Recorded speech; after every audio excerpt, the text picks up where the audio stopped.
Bienvenidos a Ellas Dicen. La disciplina, enfoque y determinación hacen parte de la rutina diaria de nuestra invitada de hoy. Es una mujer que tomó como estilo de vida la nutrición, la salud y el bienestar.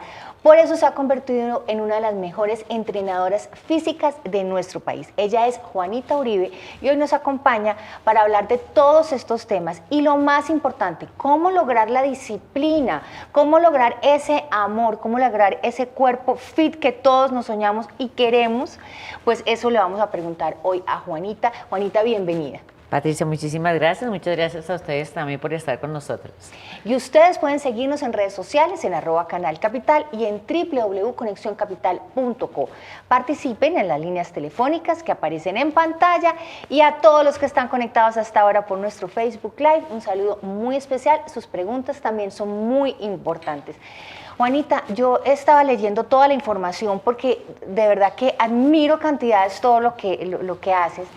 Y leo que Juanita ella es coach de vida, ella es health coach. ¿Eso qué es? Mira, es un término que ha incursionado mucho en la definición de lo que tiene que ver con bienestar. Hoy estar en forma y concentrar eso solamente en tu cuerpo físico es insuficiente. Tienes que hacerte también cargo de toda la parte de desarrollo personal, espiritual, de estilo de vida, ¿sí? Y que eso te genere una sensación de bienestar en todos los aspectos que conforman tu ser.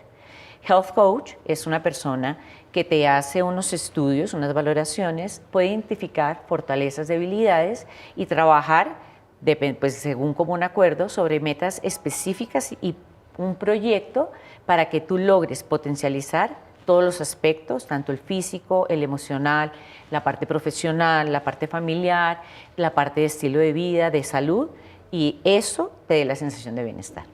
Juanita, ¿cuál es la pregunta más frecuente cuando las personas llegan buscando ese tipo de asesoría? Depende de la edad. Las mujeres más jóvenes y los hombres más jóvenes buscan generalmente una apariencia física muy atlética y con unas necesidades de corto tiempo, dispuestos a lo que sea, ¿sí? A la intensidad, digamos, de actividad física, a lo que sea.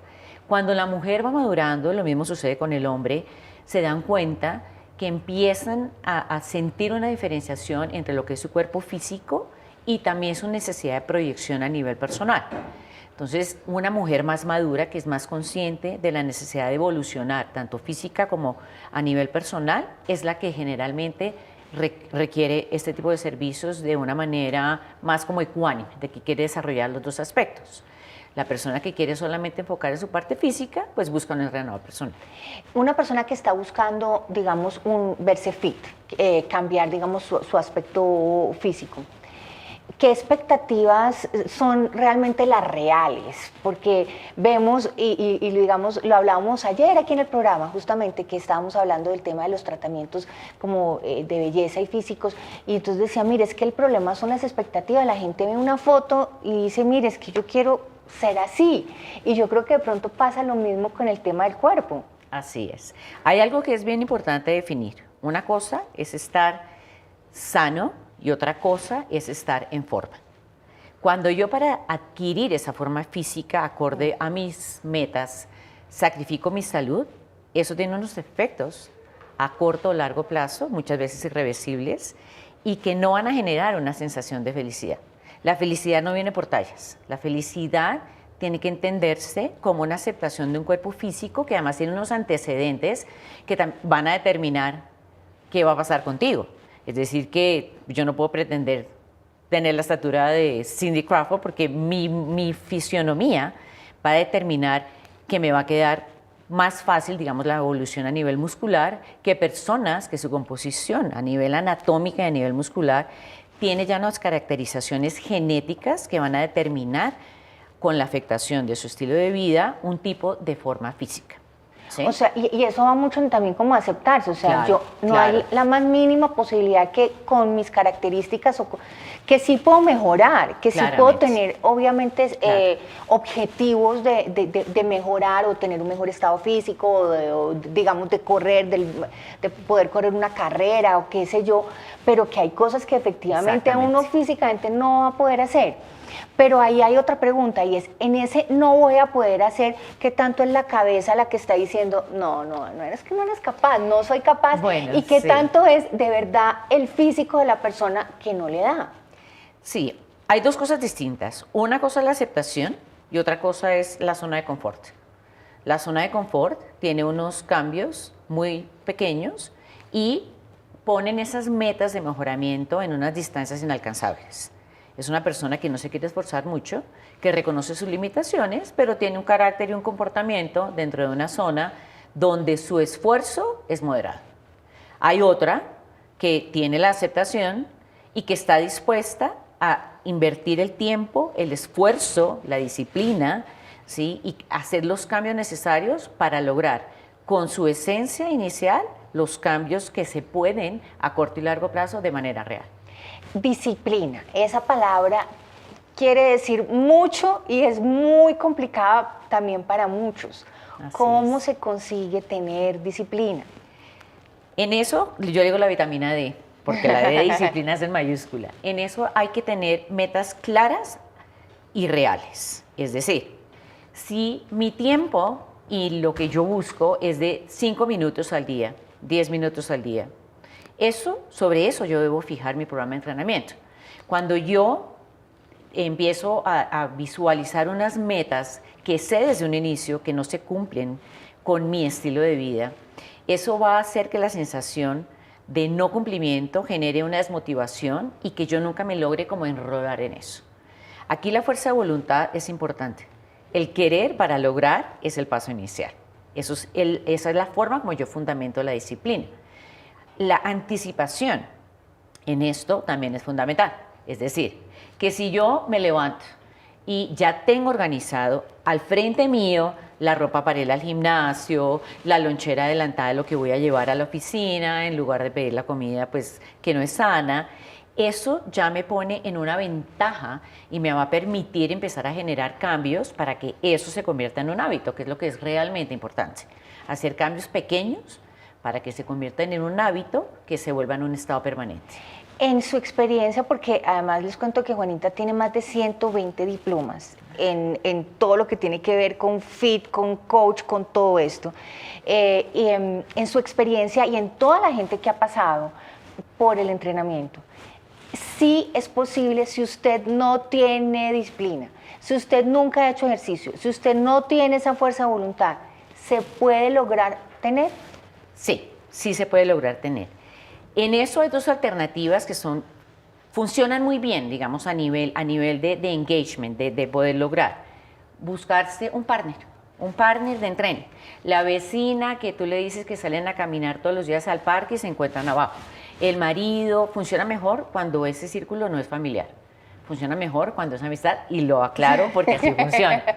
Hay una, digamos, como un comportamiento que permite más como complicidad que cuando es la familia en sí.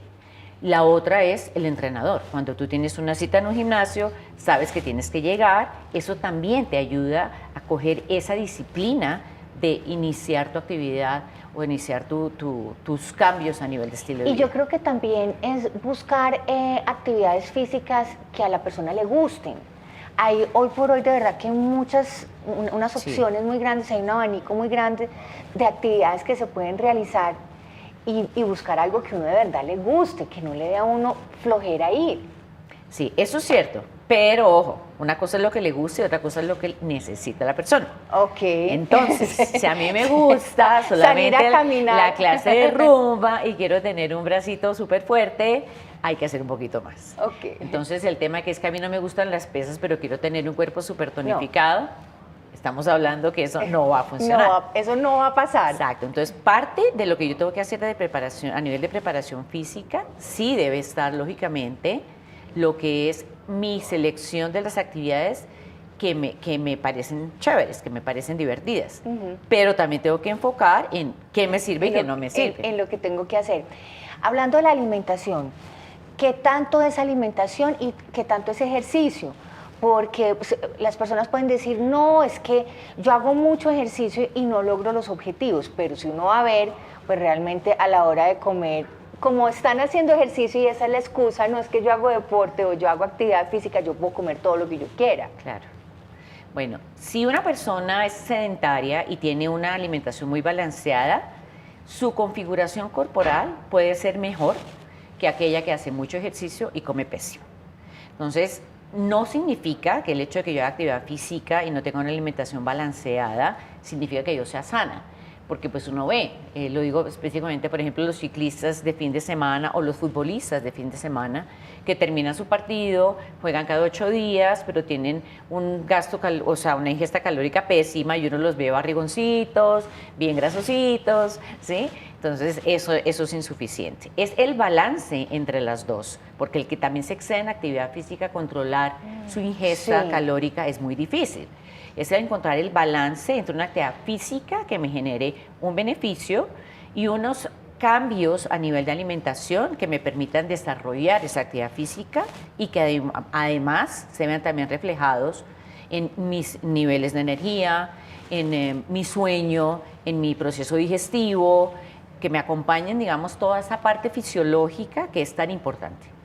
Esos números que se hablan de no es que es 70% alimentación y el resto actividad física, ¿sí funcionan más o menos? Sí funcionan más o menos. O sea, sí, el 70% de yo estar, digamos, en una talla o estar fit, digamos, o no engordar, tiene que ver con lo que yo como. Exactamente, y también ten en cuenta que si tú entrenas duro, tu alimentación debe ser impecable. Bueno, ahora vamos a hablar de eso, de qué se debe ingerir, de cuáles son los alimentos que nos dan más energía cuando estamos haciendo ejercicio, pero tenemos una pregunta en nuestro Facebook Live y Linka Isabel nos pregunta, si por temas médicos no se puede realizar mucho ejercicio, ¿cómo se puede hacer para bajar de peso? Lo primero que hay que hacer, si me muevo poco, como poco. Okay. Esa funciona así. Y cuando digo comer poco, significa que es nutricionalmente alto y calóricamente bajo. Entonces lo que hago es mirar qué alimentos estoy consumiendo, enfocarme lógicamente en las proteínas, los vegetales y los carbohidratos, entendiendo harinas y frutas, pero los que son de valor calórico bajito, ¿sí? En la medida en que yo gasto menos, como menos, pero yo no puedo no moverme y comer igual o más porque eso igual va a sumar. En el tema de la alimentación antes de hacer ejercicio, fue una de las grandes preguntas que teníamos en nuestra sala de redacción. ¿Qué se debe comer antes de hacer ejercicio? Ese antes tiene horario. Ok. Ese antes, si es muy temprano y hay un ayuno de 12-14 horas, puede hacerse una actividad física no prolongada y no muy intensa en ayunas, no tiene este inconveniente. Pero sí depende de lo que hayas comido la noche anterior, porque de ahí va a proveer parte de tu energía para poder abastecer en la mañana. Entonces sí es importante tu última cena, no solamente a qué hora fue, que es lo que determina tu primera ingesta, sino en qué estuvo calóricamente, pues la composición calórica para que te aporte algo de energía al día siguiente. En mi caso personal, yo nunca entreno en ayunas, yo siempre como algo pequeño. ¿Qué es ¿sí? ese algo pequeño? Algo que te dé energía, pero que no qué? te genere un proceso digestivo fuerte. O sea, no si estamos hablamos de calorías, de... no puede pasar más o menos de 220. Okay. Es mejor algo líquido que sólido, es decir, que es mejor unas almendras y una manzana que un batido verde si te vas a ir a mover. Ok. ¿Sí? Así tengan las mismas calorías. Pero definitivamente el pan, el almojábana... Grasita, carbohidrato, es importante porque la grasa te da la liberación de energía larga. Debe ser vegetal, deben ser unas nueces, si quieres un cafecito con un poquito de aceite de coco, ¿sí? Pero pues claramente no un pan blanco con una tajada, con un poco de mantequilla. Y mermelada además. No. Estábamos hablando también del tema de los batidos y lo mencionó Juanita, que se han puesto muy de moda los jugos verdes, los batidos además con todo tipo de proteína, con todo tipo, digamos, de suplementos que se le pueden poner. ¿Qué tan recomendados son? Bueno, nada reemplaza el masticar. Lo que sucede a nivel de asimilación y digestión es irreemplazable en un proceso donde lo que tú ingieres es líquido. La asimilación de esos nutrientes, por su misma configuración, que son líquidos, es mucho más rápida y eso tendrá una afectación sobre la sensación tuya a nivel de estar llena o no, ¿sí? Es diferente si yo me como un manojo de almendras a si yo me como una cucharada de mantequilla de almendras. Cuando me como las almendras puras, lógicamente el hecho de tener que masticar genera un proceso digestivo más largo y la sensación de llenura por más tiempo. Con los batidos sucede lo mismo. Con eso hay que ser muy precavidos en cuanto a cantidad, no debe superar, generalmente la capacidad máxima del estómago es 16 onzas. Entonces, un batido que supera eso es un batido que te da la sensación de que quedas absolutamente repleto y no satisfecho. Y la mezcla de los ingredientes. ¿Por qué? Porque eso tiene una importancia en la parte de asimilación. Dependiendo de su origen, la asimilación es distinta. El mezclar, por ejemplo, verdes con ácidos y con rojos y con semillas, y esas mezclas son realmente pesadísimas. O sea, una bomba para el estómago. Sí, y calóricamente también. Entonces, los batidos es algo que es viable porque te permite comer una cantidad de nutrientes al mismo tiempo fácil, pero las mezclas, ojo con eso, no es que yo le voy poniendo y 3 semillas y coco y 4 verdes y el no sé qué, todo. Y el que le puso la amiga, sí. No, eso toca estructurar lo que tenga algo antioxidante. Sí, y nos están preguntando a través de nuestro Facebook justamente alguna receta de un jugo verde que sea recomendado. Sí, escojan siempre un vegetal, 1 o 2 vegetales. ¿Estamos hablando de espinaca o sí, algo que sea hoja y algo que tenga agua? Es decir, que puede ser una de las hojas, una espinaca, un kale, una selga, ¿sí? Cuando hablamos de algo que tenga agua, puede ser específicamente calabacín, que es algo que es... Y mezclan 1 o 2 y ya. Pepino, verde, listo, claro. Pero ya está el verde, listo.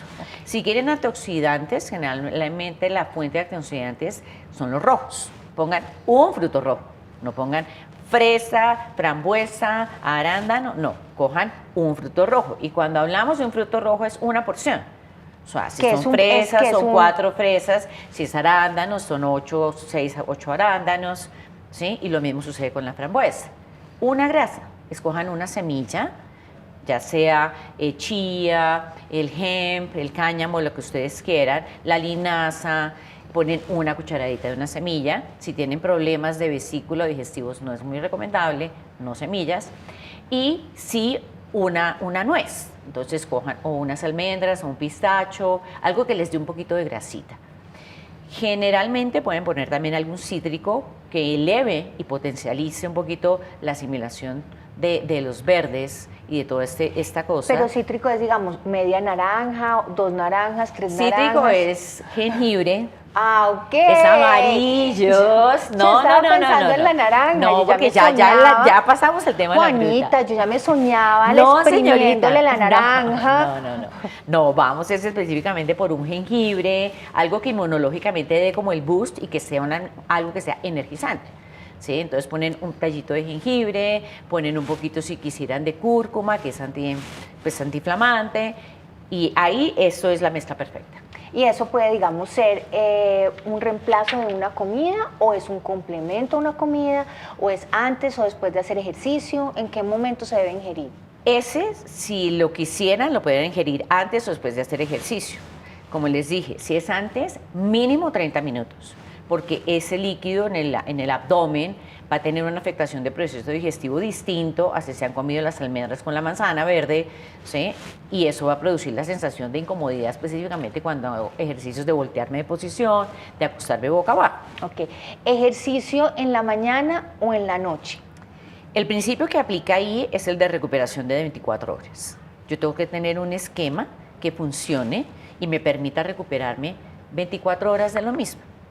Si yo hago doble división, es decir, que por la mañana hago pesas, 7 de la mañana, y por la noche hago cardio, debo mantener ese esquema para que siempre me recupere de pesas y siempre me recupere de cardio. ¿Sí? Lo que es erróneo es entrenar por la noche pesas y al día siguiente, así entrene músculos distintos, volver a entrenar pesas. Si eso sucede, tengo que hacer un esquema que sea diferente y periodizar, programar el entrenamiento para que por disminución de descanso, que ya no son 24 sino 12 horas, me permita hacer otro tipo de entrenamiento. Entonces, si yo por la noche hice fortalecimiento muscular y voy a entrenar al día siguiente, yo puedo hacer un esquema que esté más enfocado en una actividad cardiovascular que en una actividad nuevamente de fortalecimiento muscular. Cuando hablamos de actividad cardiovascular, estamos hablando de algo como aeróbico, o sea, Sí, algo de que aeróbicos. me vaya a Ajá. acelerar. El corazoncito Sí. y lógicamente utilización del cuerpo. Si una persona no tiene acceso a ir a un gimnasio, si no tiene acceso a ir a un sitio donde hay máquinas, donde hay una banda, etc., etc., etc., ¿qué puede hacer en su casa, en su entorno, con las escaleras del edificio, qué sé yo, para hacer ejercicio? Sí, es algo que yo siempre también sostengo mucho, es que en todas partes del mundo hay calles y lechuga. O sea, ¿qué tan de buenas? Porque en todas partes del O sea, mundo. la logramos. Exacto. Entonces, uno tiene que pensar en eso. Es más el qué voy a hacer afuera. Entonces, yo puedo caminar, yo puedo trotar, y si estoy en un nivel intermedio, puedo caminar y trotar. Caminar segmentos y trotar segmentos. ¿Sí? Lo que es importante ahí no es lo que yo haga, es la frecuencia semanal. Es muy importante el que me ¿Cuántos? mueva mínimo de 3 a 5 días. Dependiendo del tiempo que yo le vaya a dedicar, es donde yo varío la intensidad. Yo puedo salir y hacer piques, 10 minutos, correr rápido, dejarme recuperar, correr rápido, y ese es mi entrenamiento.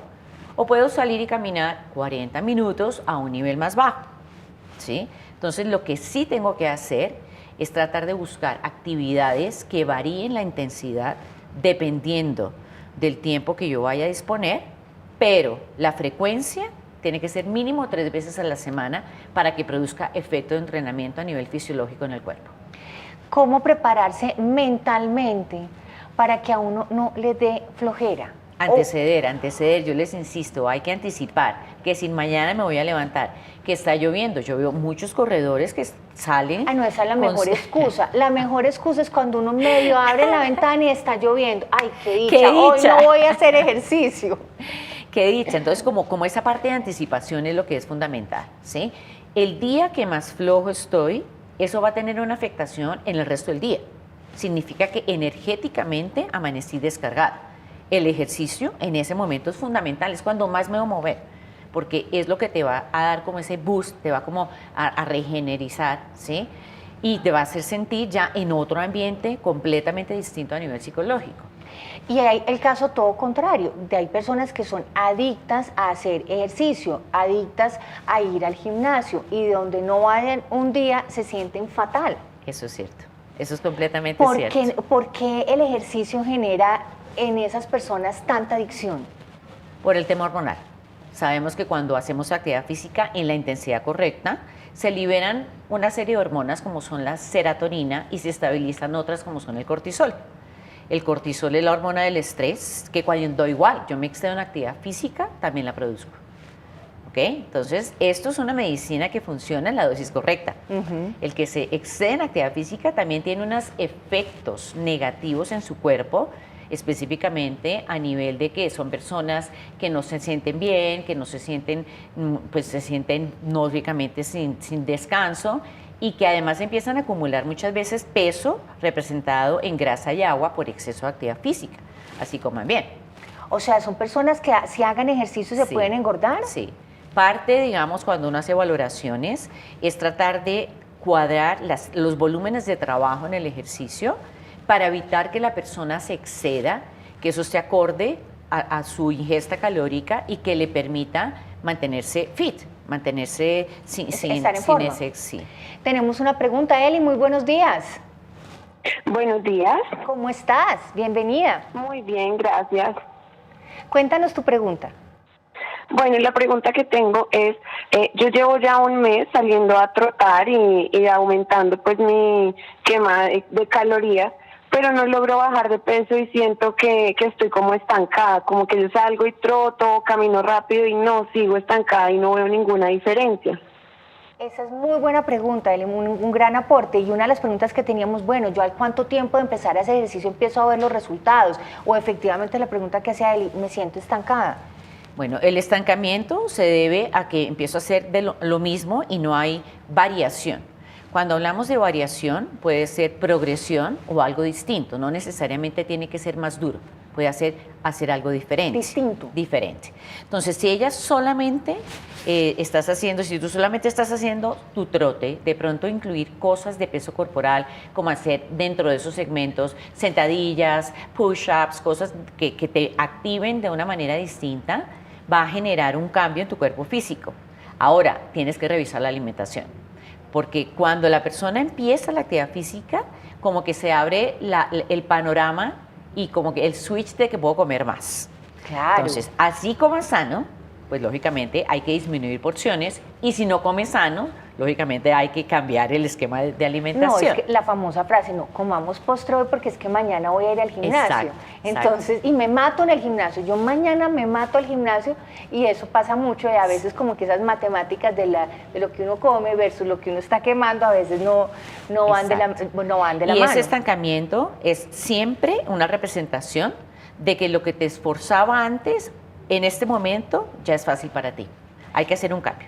Juanita, ¿qué definitivamente no debemos comer si queremos estos resultados y estos objetivos? Azúcar blanca.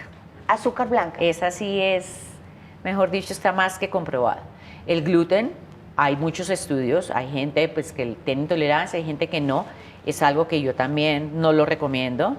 No esperar a que se genere intolerancia para suspenderlo.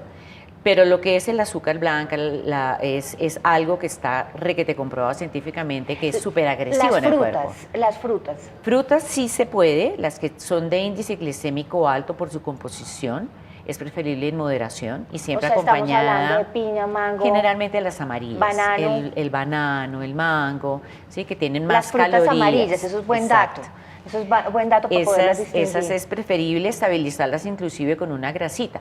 Comete eso, pero con unas almendras. Eso hace que la asimilación de eso no te dé el boost de insulina, el pico de insulina por su ingesta sola, sino la grasa hace que se estabilice y disminuye un poquito la rapidez de asimilación. Si queremos bajar el abdomen, la barriguita, ¿qué es lo más recomendable? Existen dos tipos de grasita acumulada ahí. Una es la subcutánea, que es la que tú te coges del gordito, que está más relacionada pues, con falta de actividad física, y otra es la endógena, que es la grasa que está entre las vísceras, que produce un abdomen abultado, que es la que está más relacionada con la ingesta. Cuando yo quiero bajar de peso, ¿sí? Y yo quiero bajar específicamente en el abdomen, tengo que reestructurar mi programa de alimentación y de fortalecimiento muscular conjuntamente. Yo conozco personas muy fuertes en core, pero muy panzonas, porque su ingesta sigue siendo desbalanceada y no logran disminuir los perímetros, ¿sí? Entonces, un abdomen tonificado tiene esos dos factores, alimentación y ejercicio. Y ese ejercicio también está comprobado en este momento que lo que más baja o a nivel de utilización de grasa son los intervalos y la variación del entrenamiento cardiovascular, donde se entrenan en dos zonas, entre fuerte y suave, es decir, que yo hago 1 minuto corriendo, 1 minuto caminando, 1 minuto corriendo, 1 minuto caminando. Juanita, se nos acabó el tiempo, pero rápidamente quiero que dé sus redes sociales, porque hay muchísimas preguntas, hay muchísimas personas que están llamando y no podemos recibir sus llamadas, así que ¿cuáles son las redes sociales? Claro que sí, Juanita Uribe 1 es mi Instagram, ahí estoy, y en Facebook, Vivo Juanita. Juanita, muchísimas gracias, súper interesante. A ustedes gracias por acompañarnos en Ellas Dicen, y los esperamos mañana con un nuevo programa y temas de interés para todos ustedes. Recuerden seguirnos en redes sociales como @Canal Capital, y además pueden vernos y estar informados de las noticias de Bogotá a través de www.conexioncapital.co. Hasta mañana.